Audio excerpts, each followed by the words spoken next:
Morning class 7th.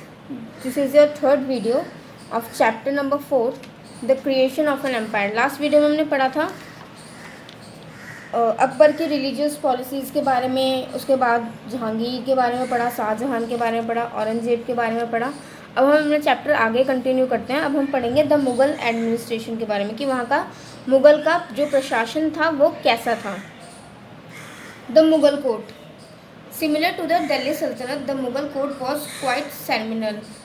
जैसे कि दिल्ली सल्तनत में जो कोर्ट हुआ करता था वैसे ही मुग़ल टाइम पे भी वैसा ही था।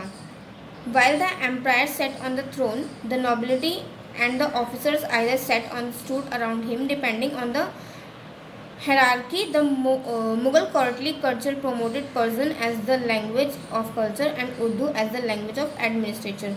और देखो जैसे कि दिल्ली सल्तनत के टाइम पे जो कोर्ट था, वहाँ के जो सिंहासन पे जो राजा बैठते थे, जो भी शासक होते थे वो बैठते थे, उसके चारों ओर जो नीचे के साइड में जो चारों ओर कौन होते थे, वहाँ के ऑफिसर्स और ये सब बैठते थे। और जो उनकी वहाँ की जो लैंग्वेज थी, कल्चर मतलब कि कल्चर के हिसाब से उनकी लैंग्वेज कौन सी थी, पर्शियन। और एडमिनिस्ट्रेशन लैंग्वेज कौन सी थी उनकी, उर्दू। सेंट्रल एडमिनिस्ट्रेशन, अब उनका केंद्रीय प्रशासन कैसा था। The entire kingdom was divided into subahs, जो भी उनके जो किंगडम था वो सूबास, जैसे कि हमारे में स्टेट्स में बटा हुआ है ना, जो हमारा कंट्री है, वैसे ही वहाँ पर कैसे बटा हुआ था, सुबास बोलते थे उसको। During Akbar's reign the empire was divided into 15 सुबास। और अकबर के शासन में जो उनका साम्राज्य था वो 15 सुबास में बटा हुआ था। The number reached 21 during Aurangzeb reign. और जो नंबर था वो जब तक औरंगजेब का शासन था तब तक 21 तक हो गया था। Subhas were divided into sarkars into parganas and parganas into villages. और जो सुबास थे वो सरकार्स में डिवाइड बदले, और सरकार्स के बाद परगन्स में बदले, फिर उसके बाद विलेजेस मतलब कि गांव में। द वजीर वॉज द प्राइम मिनिस्टर, और जो प्राइम मिनिस्टर होता था वो कौन होता था, वजीर। The diwan was the head of the revenue department, और रेवेन्यू डिपार्टमेंट का हेड कौन होता था, दीवान। The territory of the empire was divided into khalisa, jagir granted to nobles and inam, land granted to religious and learned man.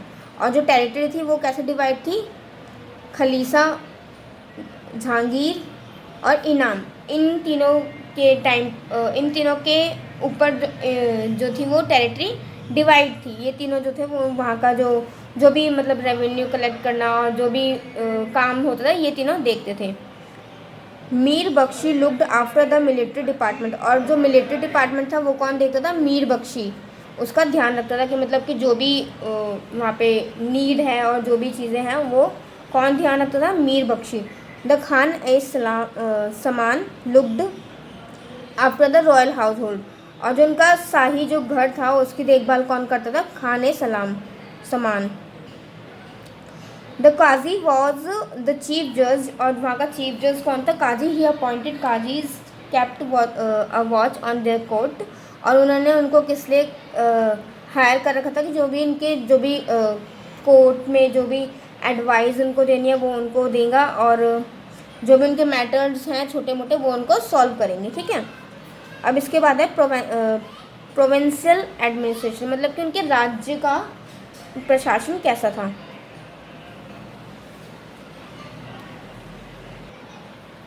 At the provincial level, the सूबेदार looked after the welfare of the people and the army.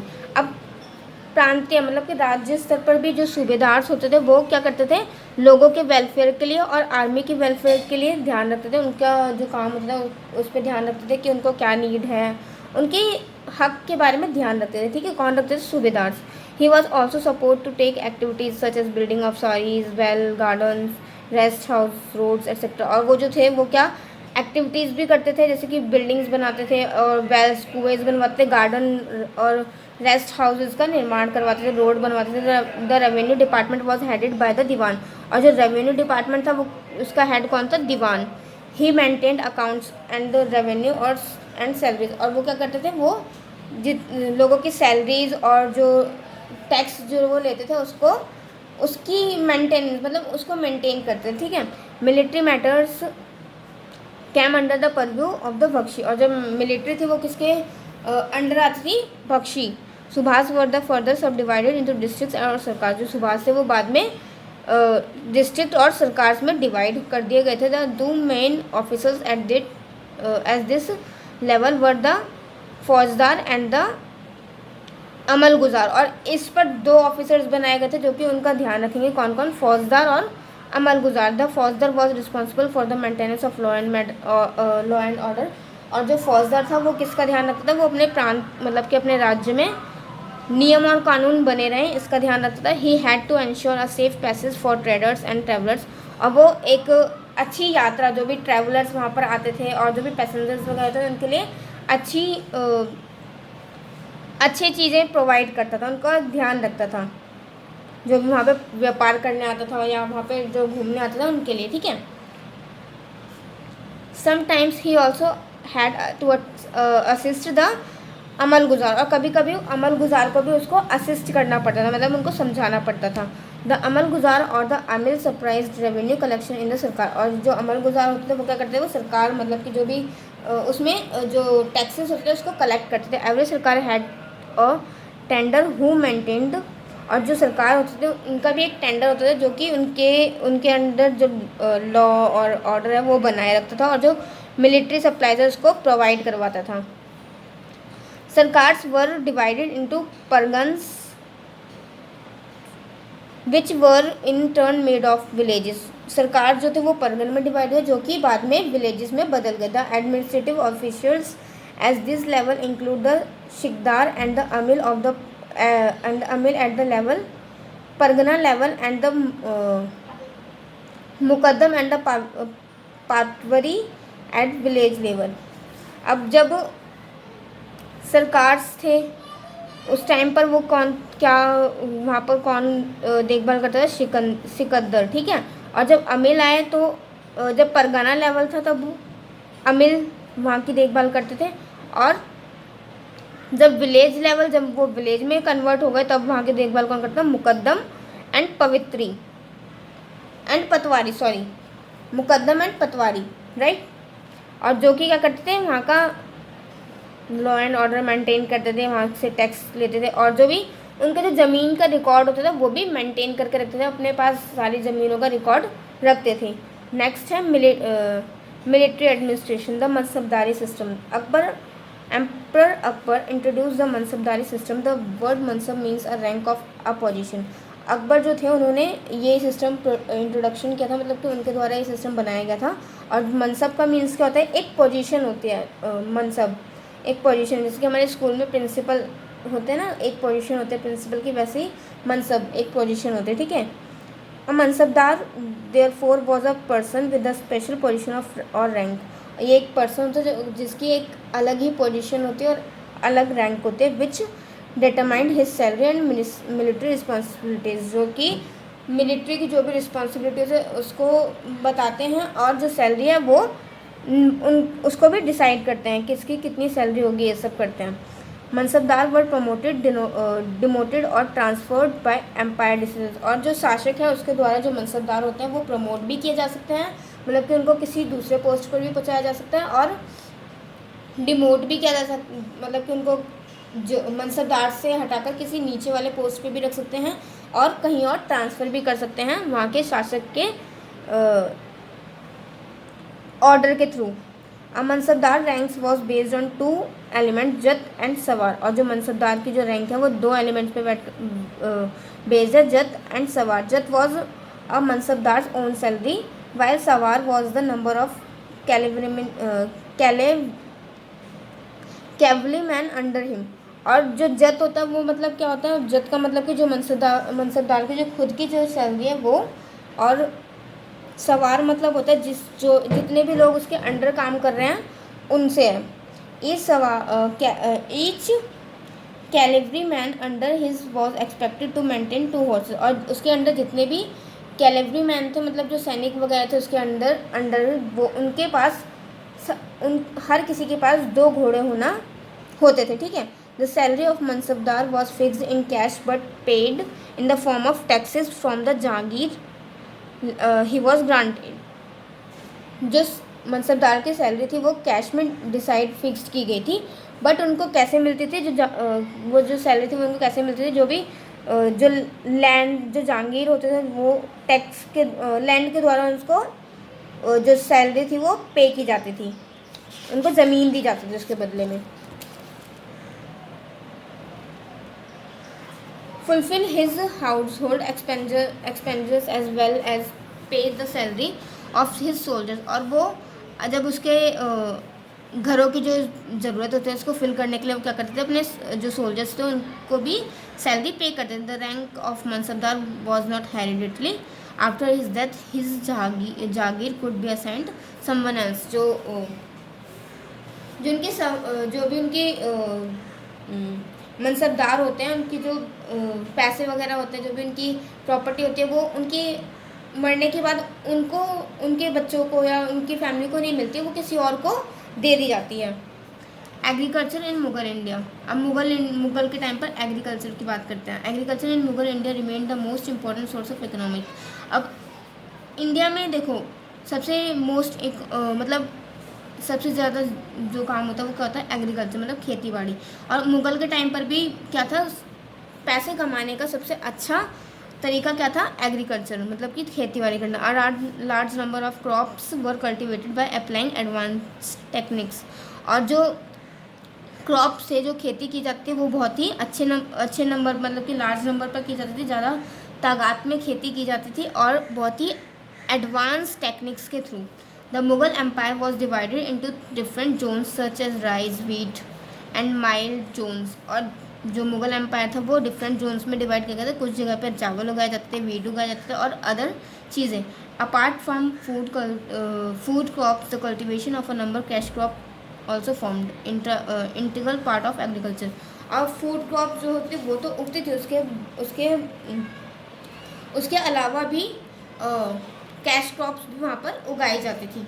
They were Indigo, जैसे कि कौन कौन सी cash crop होती है, जैसे कि Indigo, नील जो होता है, शुगर कैन गन्ना, cotton, opium, tobacco cultivation is also spread. और जो तम्बाकू होता है ना उसकी भी वो खेती बाड़ी करते थे। Cultivation of different types of spices were popular in Malabar coast. और मालाबार कोस्ट में ज़्यादातर जो डिफरेंट टाइप्स की स्पीसीज थी वहाँ पर उगाई जाती थी। The agriculture of T started in the hill of Assam. और चाय की जो खेती बाड़ी थी वो असम में स्टार्ट हुई। Agriculture during the Mughals era included vegetable and fruits. और मुगल्स के टाइम पर क्या था, जो वेजिटेबल और फ्रूट्स की खेती बाड़ी भी की गई।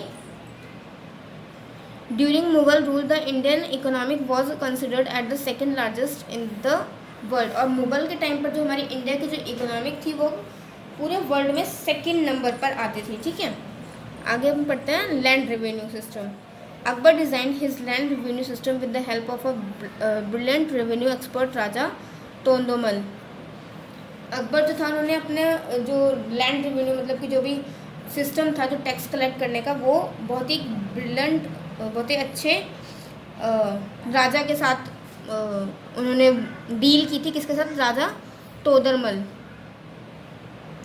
Under Akbar's Todarmal systems called Dahsala और 10 ईयरली सेटलमेंट। और इसको क्या कहा जाता था, दशाला या फिर 10 year settlement. Average produce of different crops as well as their average prices prevailing over the last 10 years were calculated. और इसमें क्या होता था कि जो भी खेती बाड़ी उन्होंने की गई डिफरेंट क्रॉप्स, इसकी जो 10 सालों की एवरेज जो भी पैसे होते थे, जो भी उसका प्राइस होता था एवरेज, वो उनसे लेते थे। Each province has some fixed revenue circle and fixed revenue rate for individual crops. अब कुछ टाइम पर कुछ जगहों पर क्या था कि जो उनका जो टैक्स है वो फिक्स्ड होता था और फिक्स्ड मतलब किसी फसल का फिक्स्ड रेट होता था कि इतना टैक्स उनको भरना पड़ता है। This system of revenue collection was called Zabt system. और इस सिस्टम को क्या कहा जाता था, इसको कहा जाता था जब्त system. 1/3 of the average produce was the state hairs share, और 1/3 जो था उनका स्टेट जो वो शेयर किया जाता था। Akbar was concerned about the peasants welfare, Akbar जो था वो किसानों के लिए बहुत मतलब उनके हक के लिए बहुत परेशान रहते थे, वो उनके ये चाहते कि वो ठीक ठाक रहे, ठीक है। Akbar decided to classify land according to its fertility, और अकबर ने ये डिसाइड किया कि वो जो लैंड है उनको उनकी उपजाऊ जो जितनी भी उगती हैं उसके अकॉर्डिंग वो उनको डिवाइड कर देंगे। Polaj is land which cultivated every years and is never allowed to remain uncultivated, Polaj जो लैंड होती थी वो उनको हर साल देते थे, और जो अनकल्टिवेटेड लैंड होती थी वो उनको नहीं मतलब अलाउ करते थे उनको देने के लिए। Parauti is a land which is not cultivated for sometimes, और जो परावती जो लैंड होती थी वो कभी कभी उस पर जो खेती बाड़ी होती थी वो नहीं होती थी। So that is remain it natural fertility, और जो कि इसकी नेचुरल फर्टिलिटी पर रहती कि वो कब उसमें जो खेती हो और कब ना हो, ठीक है। Chachar is a land that has remained uncultivated for 3 और 4 ईयर्स, चाचर एक ऐसी लैंड थी जो कि 3 से 4 साल तक ऐसे रहती थी कि वो 3 से 4 साल तक उस पर खेती नहीं की जा सकती। बंजर is a land which uncultivated for 5 years और मोर, अब बंजर जो ज़मीन होती है उसमें 5 साल या उससे कई अधिक साल के लिए हम उस पर खेती नहीं कर सकते, उस पर कोई भी खेती मतलब कुछ भी हम उगाएंगे तो नहीं उगेगा। In Akbar's empire different revenue was fix for each of these land categories, और अकबर के शासन में अकबर के साम्राज्य में क्या था कि जितनी भी लैंड्स थी इनका जो रेवेन्यू था वो अलग अलग था, जो भी टैक्स वो कलेक्ट करते थे इनसे वो अलग अलग था। Akbar's land revenue system continue till the end of the Mughal empire, और जो अकबर का जो लैंड रेवेन्यू सिस्टम था वो मुगल एम्पायर के लास्ट तक रहा था।